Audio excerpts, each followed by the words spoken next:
Thank you for being with us. This is our honor to have an illustrious devotee, so qualified, both spiritually and materially.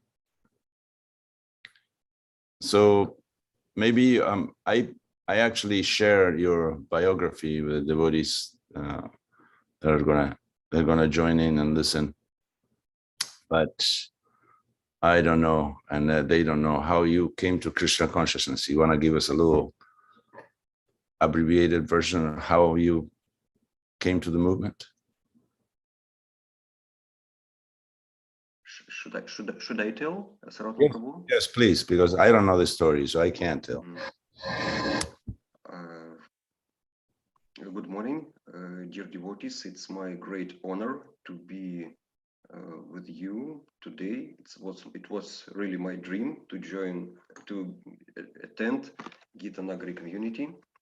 I didn't have still possibility to do it offline, but now by the kind invitation of Sarvatma Prabhu, I am able to visit your, which is a personification of Srila Prabhupada's idea how the devotees should live. It's great honor for me. I have nothing to say special about myself. I joined Hare Krishna movement only in 2009, and generally I worked in some scientific institutions. I completed 2 PhDs on physics and mathematics, and some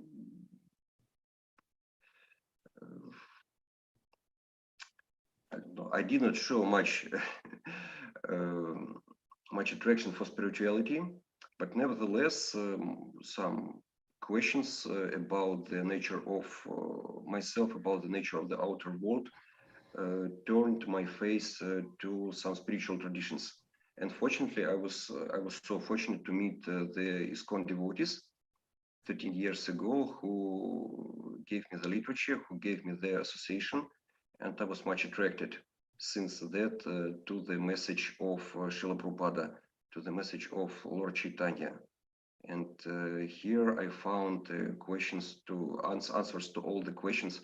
I was looking the answers for of Hare Krishna. Again, Okay. it's my great honor to be with you this morning, and to have your association. Thank you, Sarvatma Prabhu, again for the kind invitation. Thank you for accepting. Prabhu, go ahead. It's just you can start the verse. You just say the verse once in the Roman transliteration and the synonyms and the verse and the purport, and go ahead and speak. Okay. So the form is yours. Om Namo Bhagavate Vasudevaya. Om Namo Bhagavate Vasudevaya. Om Namo Bhagavate Vasudevaya. Tam yagya pashavo nena samyaptaye dayaluna kutharesh chichidu kruda smarantomivam asyatat. Synonyms: tam, him, yagya pashavaha, the sacrificial animals, anena, by him, samgyaptaha, killed, ye, all of them who, adayaluna, by the most unkind, kutaraihi, by excess, chichiduhu, pierced to pieces, krudaha, being very angry, smarantaha, remembering, amivam, sinful activity, asya, of him, that.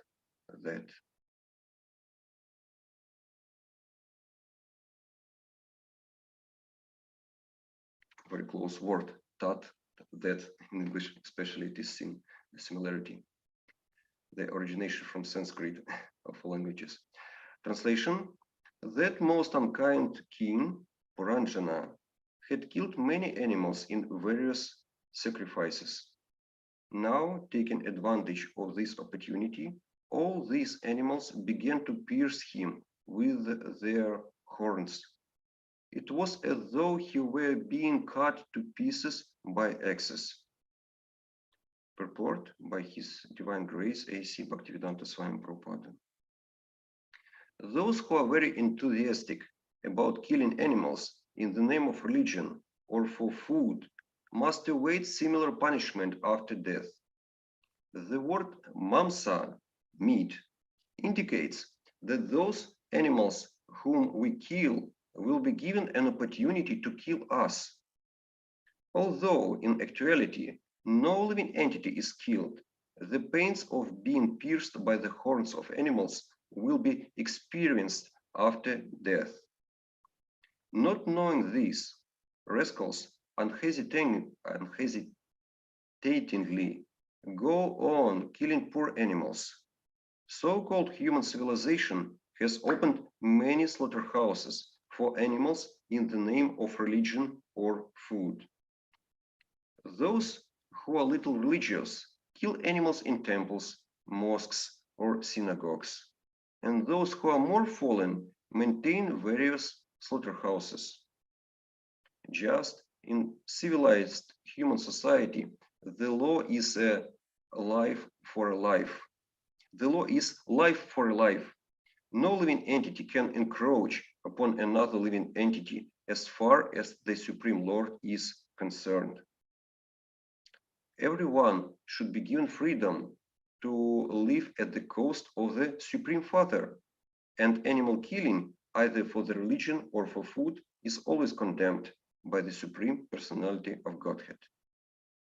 In Bhagavad-gita 16:19, Lord Krishna says, Tam aham dvishata kruran samsareshu naradaman kshipamas ajasram ashubhan asurish eva yonishu.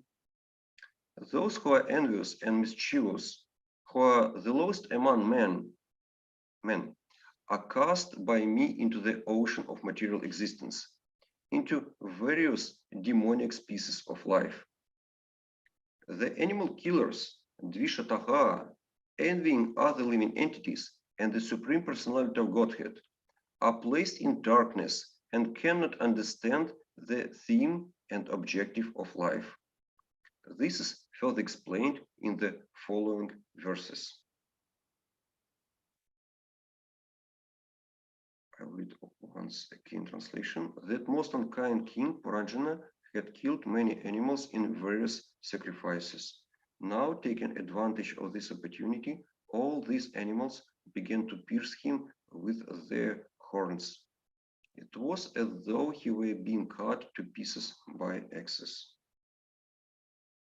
Om Gyana Timrandasya, Gyana Jana Shalakaya, Chakshu Unmilitamana, Tasmai Shri Gurave Namaha.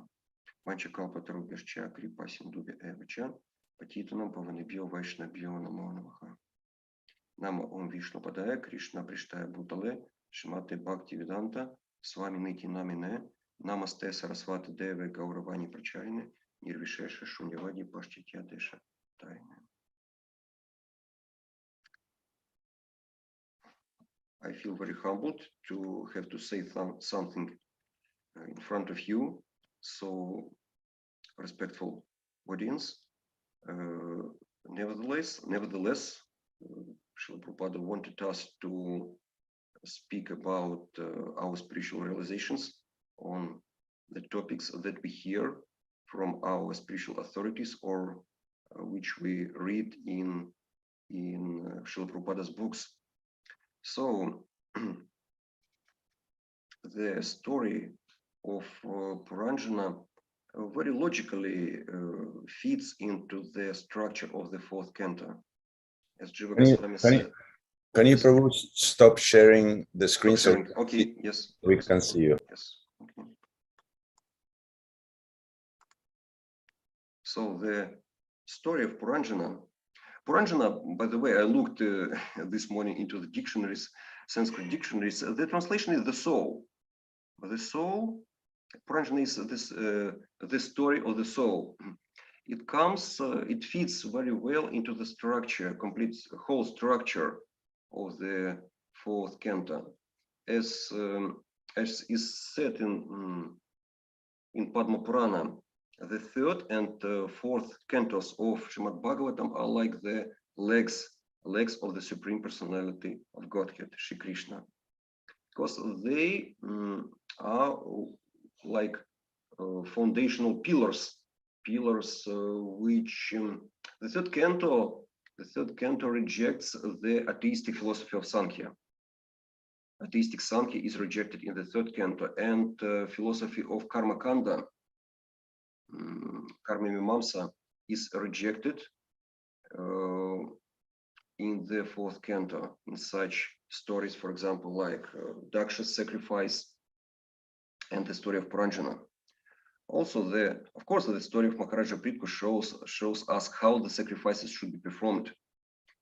And the story of Puranjana is, it also is quite logically comes into the structure of the fourth canto, because we're reading about the descendants of Dhruva Maharaja. And Narada Muni, a famous person of Srimad-Bhagavatam, he was very attached to one of his favorite disciples, Dhruva Maharaja. And also this kindness of Narada Muni to Dhruva is reflected into this desire to help to King Prachinabarhishat. Narada Muni gives his instructions to King Prachinabarhi, and he tells this wonderful story of Puranjana. In fact, Bhaktivinoda Thakur, in his essay Bhakti Loka, says that people who are very much attached to the common novels, fiction, histories, they should read, in fact, the story of Puranjana. Some devotees say that this story is too long. Maybe it's some say that something is repeated many times, but in fact, this is a very scientific story of Puranjana. The main idea of which is that the soul is different from the body. The body is just a field of activities for the eternal soul. And this knowledge is very, very precious for us when some external circumstances come into our life. There are some circumstances under the influence of which we very well understand that we are not this body. We're not these bodies, and in such difficult moments of life, such knowledge which gives us Srila Prabhupada, scientific knowledge, is very useful.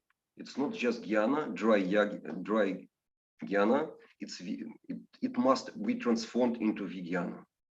That is why these texts spoken by Narada Muni about Puranjana are very, very useful for us. They have great practical importance. Around us, many people die every day, and we have knowledge. We have to have knowledge to understand what happens, to understand how can we help them, how can we help us to properly live our life and properly, so it will come to proper conclusion. In this text which we read today, we see what happened with King Puranjana just after his death. Many animals which were killed by him in various sacrifices, these animals, they came to him, he saw all of them, and they were ready to kill him when he was situated in his subtle body. Yes, this is also one of the important informations of the story of Puranjana, that we have both gross body and subtle body. When the gross body is finished, the soul travels within the subtle body into another destination.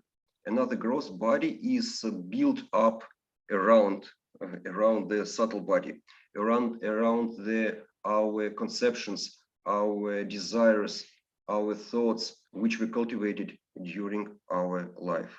So wonderful is the philosophy that is given to us by Srila Prabhupada. The modern science provides many different theories of about the nature of consciousness. Mostly, the existing theories tell that consciousness is generated from matter, when matter is developed onto some complicated state. So, like epiphenomenon, so-called epiphenomenon, consciousness is generated from matter at a certain stage of development of this matter. But no theory can us describe, no current scientific theory can us describe of how we just perceive colors, color red or color blue. What to say about the nature of our feelings, emotions, thoughts? Nothing can, freedom of will, after all. Nothing is said about it, just some hypotheses which are mostly like speculations which cannot be confirmed experimentally. But here we receive this knowledge about the soul, Puranjana, which lives for some time in one kshetra, in one body, and then with the subtle body travels to another destination. So these animals were ready to kill Puranjana, to pierce him with their horns. Like in Sanskrit, it was said, chichiduhu. Chid means to pierce, yes. And they wanted to kill him, like the same vision had Mrigari the hunter. Mrigari the hunter, also by the mercy of Narada Muni, saw he did not leave his body at that moment, but Narada Muni, by his mystic power, showed to Mrigari the animals which were ready to kill him. So this, we must take care. We must take care of what we do in this life, so we will not suffer. We will not lose time, lose precious time for having reincarnated in other bodies. Srila Prabhupada in his purport says about it, so that we must take notice of this information about what we should do in this life and what we should not do. Srila Prabhupada, as he does in many other places, he criticizes the meat eating. He explains this word mamsa, which means mam means me in accusative case, and saha means he. So he will kill me, in other words. If we kill somebody, or if we eat somebody's flesh, we will have to suffer in the next life. The same living being will have to kill us. This is the law of karma. It can be said cruel law of karma, but at the same time, it's just a justice. Yes, karma is not cruel. Yes, we are cruel that we are creating these circumstances, that we come into this circumference of births and deaths. But Krishna, as Paramatma, is just performing justice. Yes, we receive from this world what we give to this world. So, and in fact, Srila Prabhupada said that this is just a position of civilized man to avoid meat eating, to avoid killing animals, to be a co-killer of animals, in other words. This is just a position of a human civilization from which we can begin, our spiritual journey. In fact, I remember how I became vegetarian. It was slightly before I joined Hare Krishna movement. I was shocked by a small story by a writer. I'm not sure how his name is spoken in English. Chekhov. Probably Sarvatma Prabhu knows him. Yes, Anton Chekhov. About two friends, a dog and a small horse, who were killed at the slaughterhouse. shocked about this reality of this animal slaughter. Although I have, of course, participated somehow in it during all my previous life, I was shocked. I gave up eating meat immediately, and my family, my wife, also followed it, because it's terrible thing. We just, when people eat meat, they do not understand what precedes to the event of buying this meat in supermarkets or somewhere else. So, and Srila Prabhupada says this is just a position of civilized person. Sometimes many advanced scholars, priests came to Srila Prabhupada for darshan, for talk, and Srila Prabhupada at once asked them, why are you eating meat? Why do you reject the instruction of Lord Jesus Christ? Why?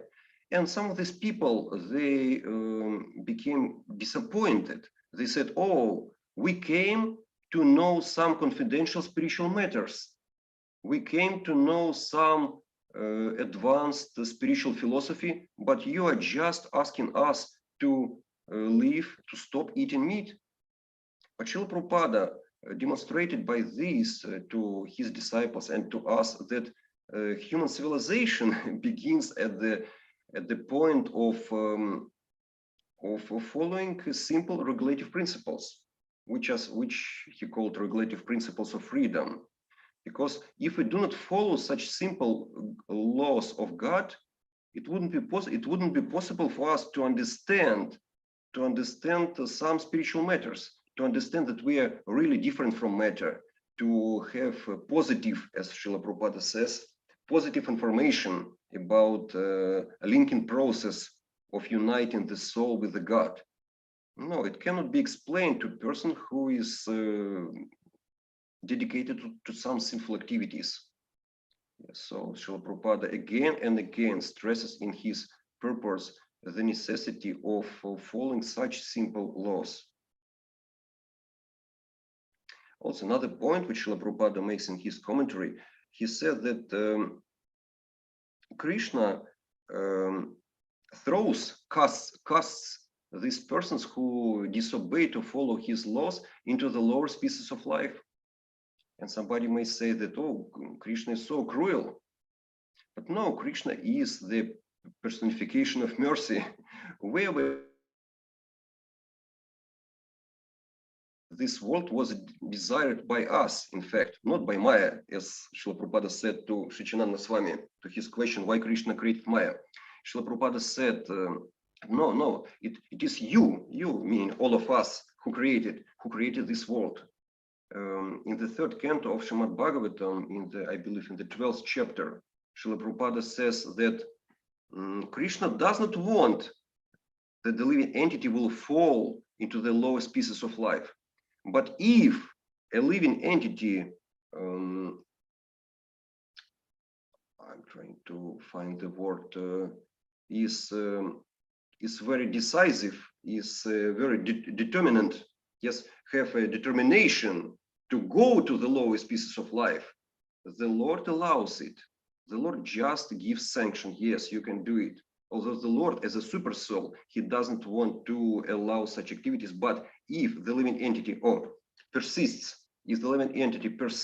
in his or her desire to go to hell, then the Lord just has to make a sanction to it. There is always a freedom of will. As living souls, we have a small freedom of will. We have a choice. That is why we have to make a proper choice to follow the laws of God, which are propagated to us by the saintly persons, or to ignore them. I was fascinated by the book written by Dvija Swami. It is called Vanity Karma. One of the ideas which I was fascinated in this book is that what is our freedom of will? Maharaja says that our freedom of will is expressed in how do we react to the words of saintly persons who ask us to come to the spiritual life. who asks us to start traversing the spiritual path.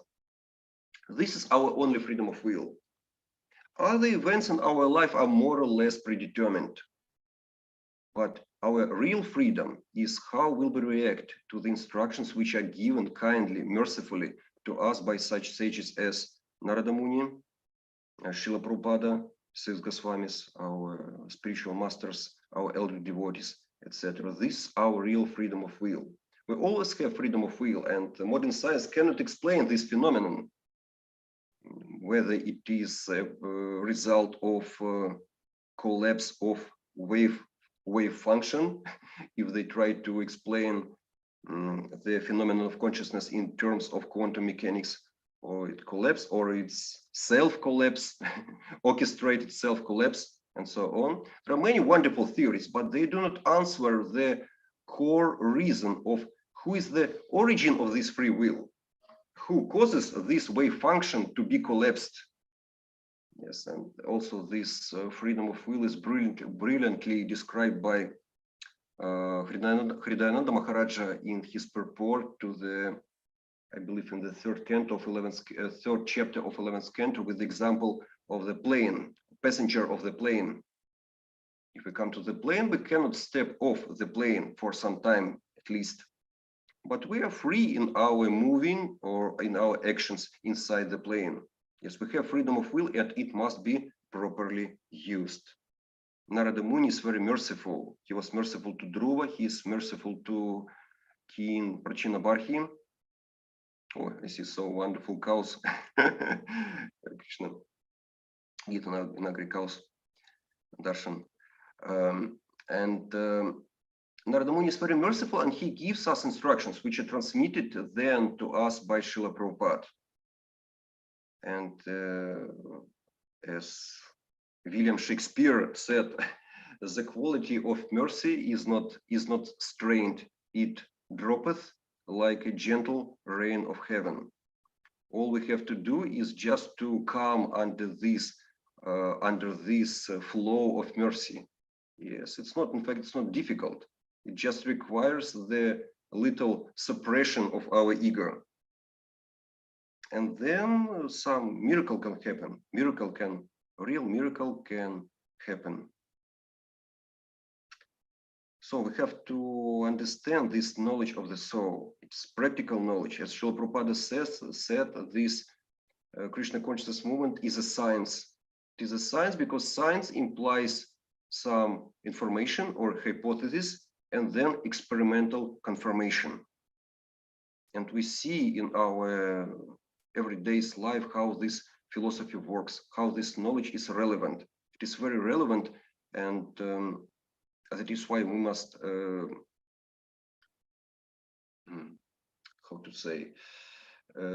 take benefit of it. We must take benefit of this wonderful knowledge which is given to us by Srila Prabhupada. We cannot understand God unless we follow the simple principles Dharmam tu sakshat Bhagavat Pranitam. I tried to avoid any shlokas. Sarvatma Prabhu once instructed me, I just wanted to try to speak sincerely what I feel at this particular moment. It was some time ago. I just want to add one little story. I remember it in connection with this purport by Srila Prabhupada. I was traveling by plane, and one of the passengers who sat not far from me I saw that he started arguing with the plane staff. And the reason was that he was not given a vegetarian food menu. He was not given, he could not get the vegetarian menu. I found that I started speaking with him and found he was a Muslim. He was a completely pure vegetarian Muslim, and he was very much furious that he was not offered a vegetarian food. And I had with me some stock of prasadam in my bag. So I shared prasadam with him. He was asking who prepared this food. I explained to him that this food is prepared by special people in good state of consciousness, and it's offered then to the Bhagavan. He understood who is Bhagavan.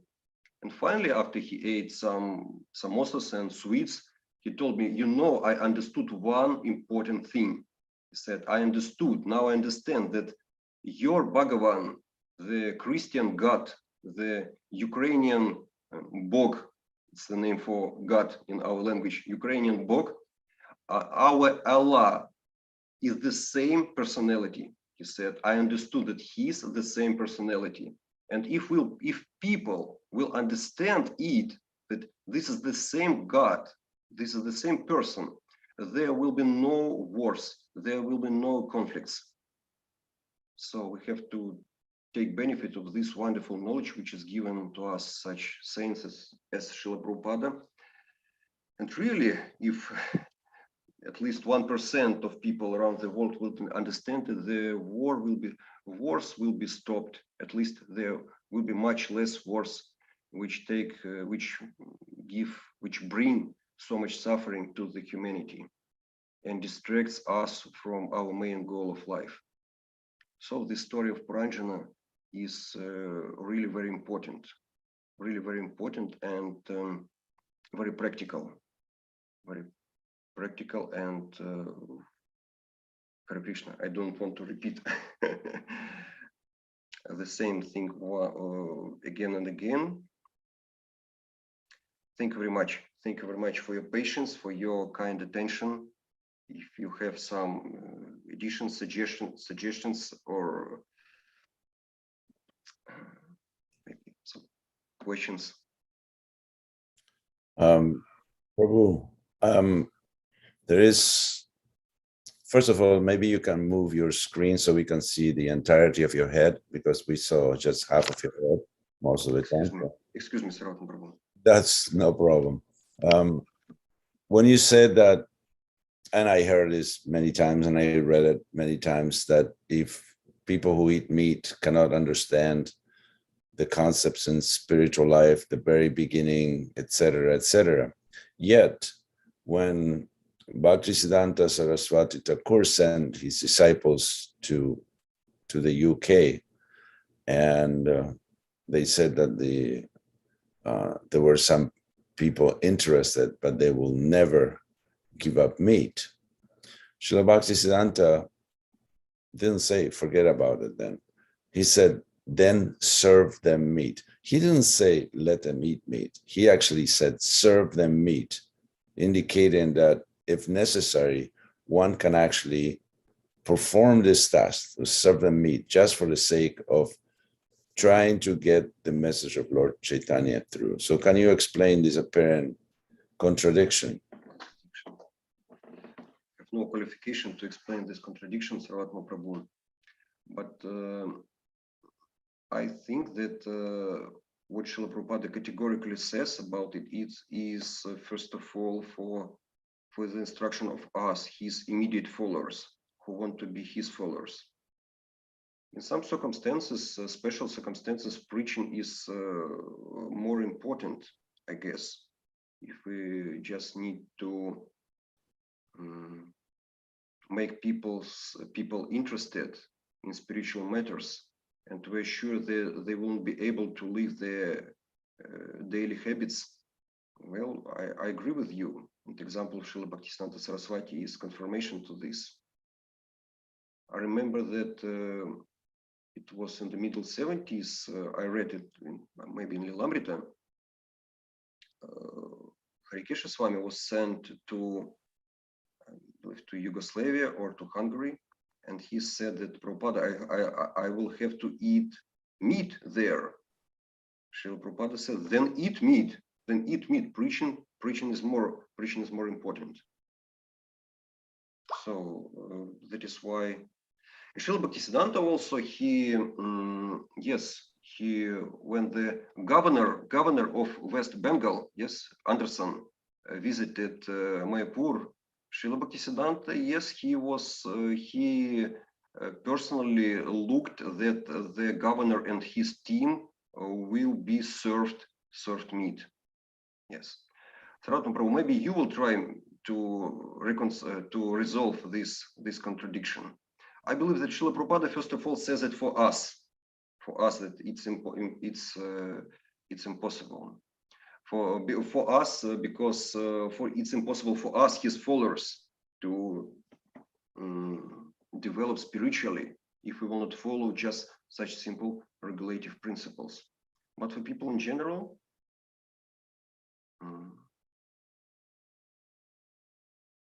in fact, Srila Prabhupada, I think Srila Prabhupada insisted about, he asked again and again his vis-a-vis in communication, when he said about again and again about his meeting, when he saw that the person is quite stubborn and shows categorical undesire to agree with Srila Prabhupada. Then Srila Prabhupada again and again stressed this point of necessity to leave meeting. But if a person took a humble position and admitted that yes, there are things I have to follow, but I cannot do it at the moment, then Srila Prabhupada talked in another manner with him or with her. Okay, I'm talking too much. Please help me. No, you're the featured speaker. You're supposed to talk a lot. One of our participants today, you can see her name, Malati Devidasi. This is, I don't want to make you even more nervous than you are, but this is the Malati, one of Prabhupada's first disciples. And she commented that our Srila Prabhupada told one devotee who was going into a hostile environment, prison, that if he had to eat meat to stay alive, then he should do it. So this is not a, again, Krishna consciousness is not all about hard and fast rules. It's about practicality. So for preaching, we can make exceptions. Of course, we cannot convert an exception into a rule. Otherwise, it will be the same history all over the place, that Buddha will have to come, and then Sankara will have to come, and then Lord Chaitanya will have to come again. So this is just a concession, not a rule. Concession, not a rule. Thank you, Saratna Prabhu. Yes, I think. Any other questions or comments for Dvija Govinda Prabhu? Please feel free to raise your true or virtual hand. There you go, Venu Madhurya Prabhu. I think you know him. He's your Russian pal. Hare Krishna. Very good. Nice to see you. Nice to hear you. Thank you very much for the class. Yeah, I just was thinking about what Saratna Prabhu just said, and I just remember that quite often when Prabhupada had conversations about meat eating, he would always put specifically in a special category cows. So even if he had conversation with somebody who is attached to meat eating, or in general for Westerners, he would say, can't they just eat some other meat than cow?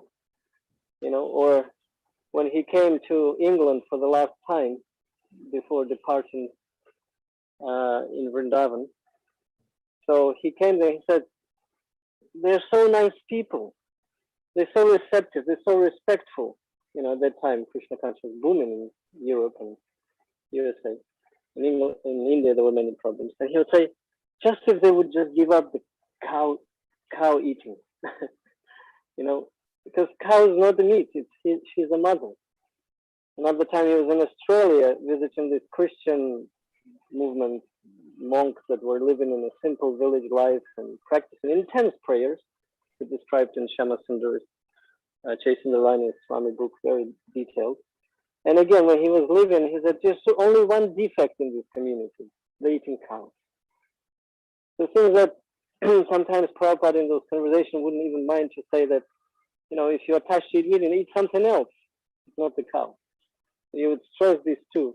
And if my kind of speculative understanding of this discussion, what we just discussed, that if person would stop eating meat, like cow meat first, and chant Hare Krishna and get the knowledge, gradually he would give up in himself, you know, because it's an elevative process. We see here, you know, people visiting and seeing cows, associating with cows. I'm talking just, you know, students or whoever visits. Sometimes they never seen cows, never cuddled a cow. And the effect is that they stop eating cow meat first. And gradually they become vegetarians. So Prajata can do a testimony on this one because she is in contact with many, many of those groups. And this is without even us preaching too much. You know, just some thoughts that I wanted to share just in this regard. Thank you very much. Thank you very much, Vedmadhuri Prabhu. Anybody else? Malati, would you like to add something to this conversation? Something further? You want to unmute yourself?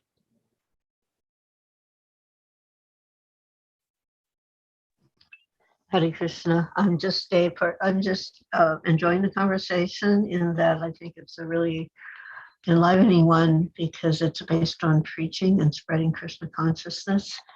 And I want to thank Prabhu for his wisdom that he shared with us today. Hare Krishna. Thank you, Malati. Well, obviously, it shows that preaching is the essence. This is the message, that we may try to live an idyllic life and so on, but if we don't spread the message, then we are being selfish. So we have to reduce. I actually told a lie once. Well, I didn't know any better. Of course, when one joins Krishna consciousness, the first thing you want to do is to convert everybody else, particularly your family and your friends. Matter of fact, one of the first devotees I met in the temple that I joined, when I was being introduced to them, this devotee said to me, "I know what you're thinking."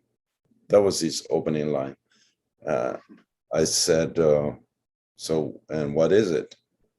He said, "Well, you just discovered a jewel and you want to give it to everybody. So you're thinking, how am I gonna tell about Krishna to everybody that I know?" I said, yeah, exactly right. That's what I'm thinking. And so since you can read my mind, can you tell me what's going to happen? He said, possibly nothing is going to happen. And then I asked, so that means I shouldn't tell them anything? He said, no, it's good.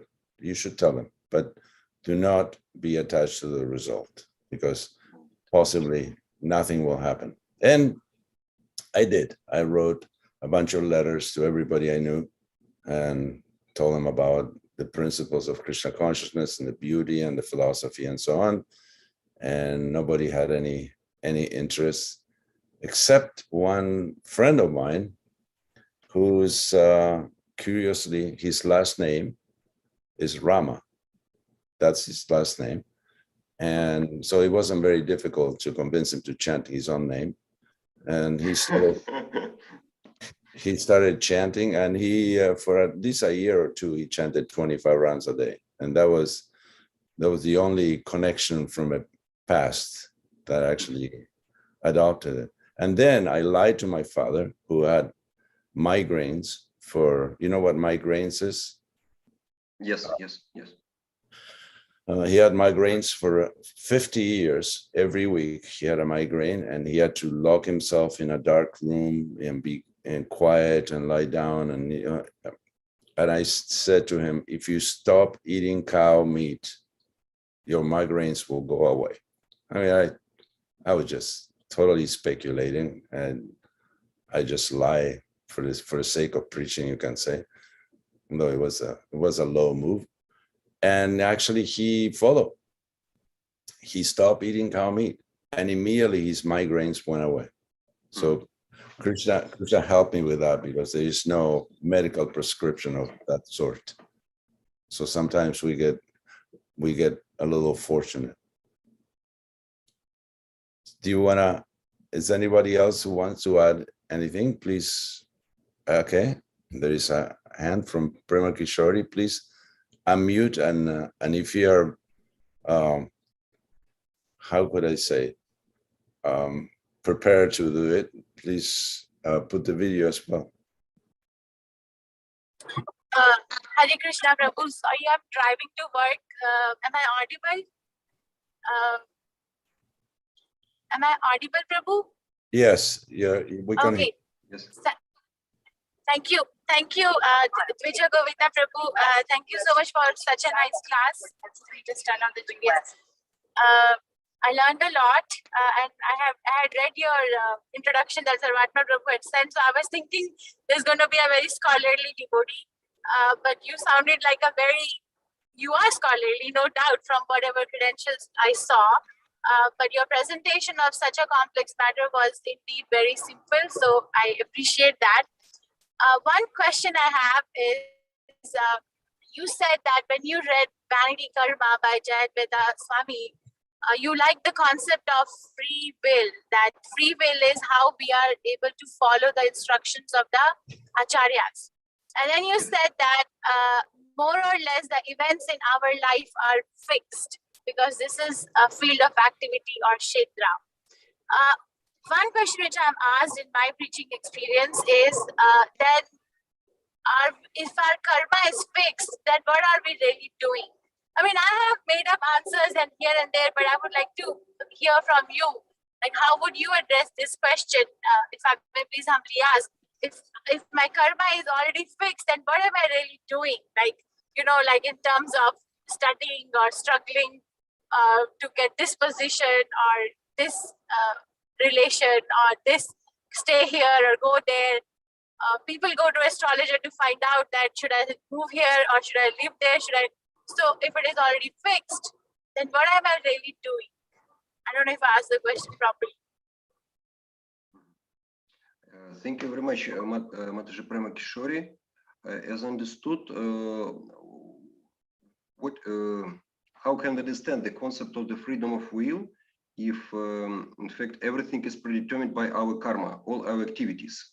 Yes, all our activities. There is no place for the freedom if all our activities are predetermined by our previous actions. Sarvatma Prabhu, maybe you will help. Did I correct? Yes, yes, you understood correct. So yes, I believe that yes, Mataji Prema Kishori. Main events are really predetermined, yes, and sometimes even if we think that, oh, I have a freedom of will to raise my left hand or to raise my right hand, okay, and many of these, even these things can be predetermined, really, but also what says Jayadvaita Swami in his book. And I believe what says Srila Prabhupada, I am not ready to give an exact quote, but when our guna in which we are situated is increased, when the more mode of goodness is dominating, the more our real freedom, the freedom of our soul, comes into existence, comes into being. So the lower is the guna in which we are situated, the more we are confined by the shackles of material energy. But some freedom of will begins to manifest when we come into the mode of goodness. Of course, our raising into the mode of goodness can be also predetermined. Yes, but this will lead us to logical paradoxes, like so-called Laplace demon, and so on. No, I believe that yes, there is some freedom of will, little freedom of will, which says Srila Prabhupada, which is explained in this purport in Bhagavatam by Haridananda Goswami, which I mentioned. In fact, everything is predetermined except our development of our spiritual consciousness. Everything else is in fact predetermined, but how will we develop our spiritual understanding? No, it's not. This is up to us. This is where our freedom of will can be manifested. I can give an example that when we say, what does it mean that predetermined? Does it mean that there could be no free choice, no variety? No, several different objects can have the same shadow.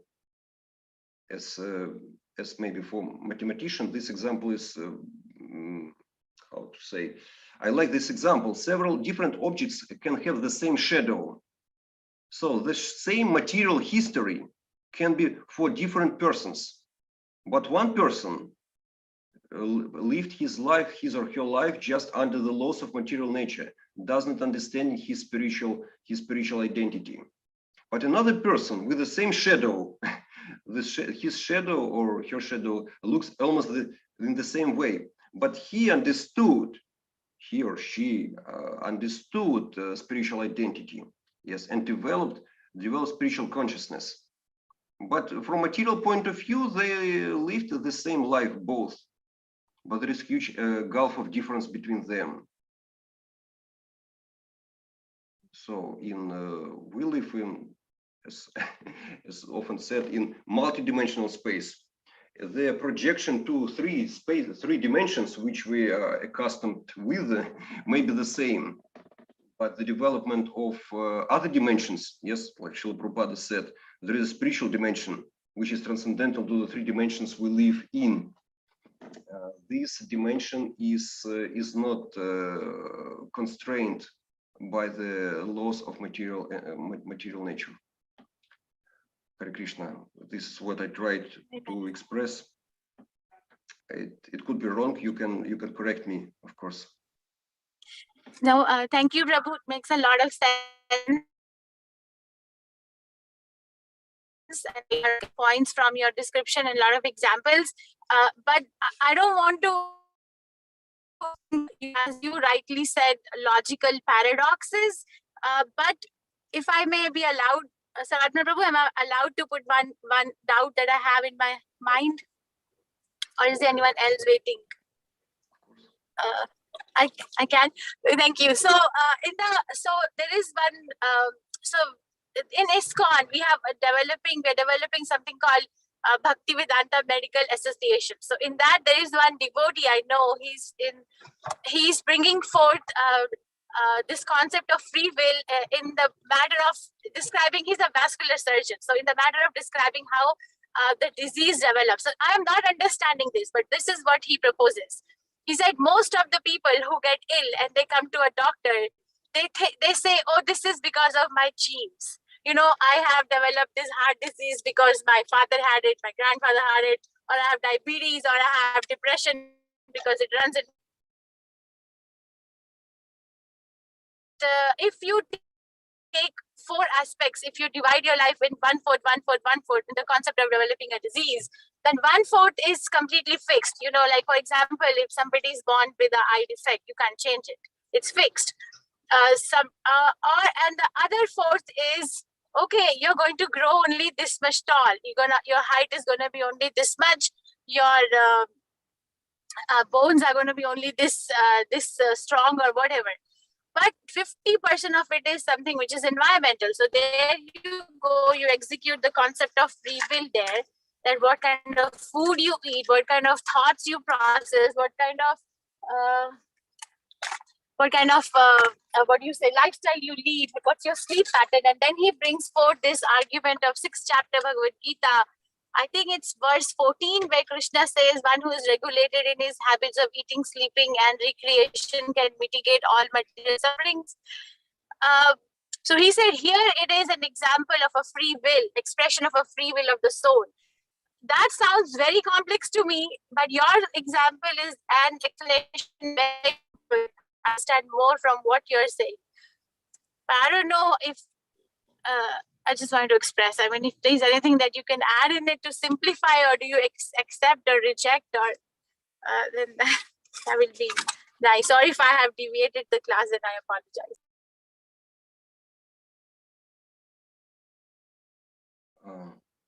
When Krishna says, you mentioned for 6th chapter, that by regulative, the one can overcome all material miseries. Yes, by regulative eating, sleep, yuktahara viharasya, yukta chishtasya satnasu, yukta sapnava bodhasya, Bhavati Dukhaha can overcome all material miseries. Yes. Yes, material miseries will maybe, if I correctly understood the idea of your question, Mataji Pramakishori, because I'm not so good in English, but yes, the sufferings will come to us, and the cures also will come to us. Yes. The question is, our freedom of will is in the fact that how will we react to this? Yes, our illnesses, our diseases are programmed in some sense in our subtle body just when we came into the current gross body. Yes, its destiny is almost predefined. Maybe almost we say, maybe there is some corridor, but mostly it's I believe it's mostly predefined. But our main freedom of will is how will we react to this? How will we react to these auspicious or inauspicious circumstances in which we as a soul, as a Puranjana, are situated currently? The good things and bad things will come. Our freedom of will is how will we react to this. And Krishna's fact is so merciful that when we cooperate with him, when we believe that everything comes from him by his mercy to us, Krishna also can create miracles, because he's the supreme Swatantra. He is the supreme independent. In fact, he can create miracles, of course. But as I understand, Krishna does not want to interfere much into the laws of material nature, so that there will be not many cheap followers of religion. This is just my limited understanding. Maybe if I correctly understood the intention of your question. Thank you, Prabhu. Thank you. Hare Krishna. Thank you, Mataji Pramakishori. Hare Krishna. Thank you for a very nice question.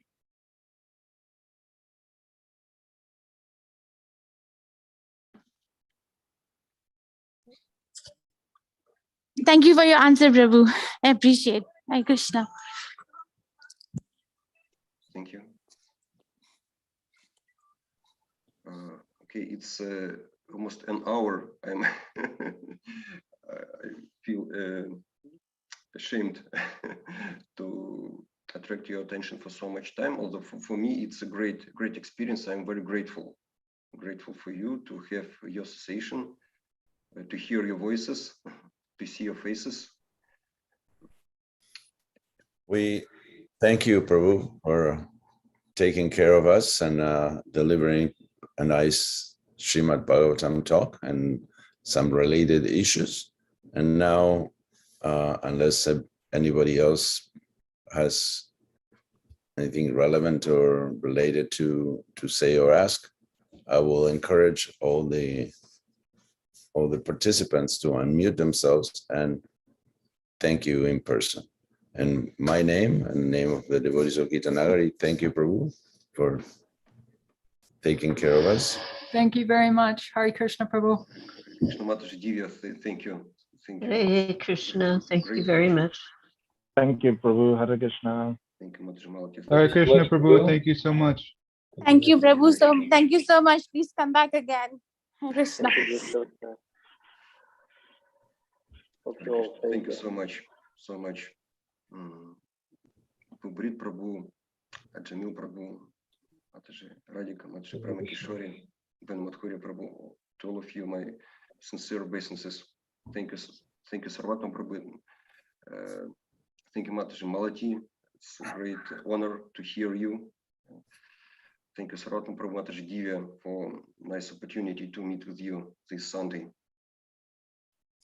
You're welcome. Thank you. And to all the participants, we're going to have the former Sutapa Das on the 29th, who's now Swayam Bhagavan Keshava Swami. He's going to speak on the 29th of July. Thank you to all. Hare Krishna. Have a wonderful, conscious day.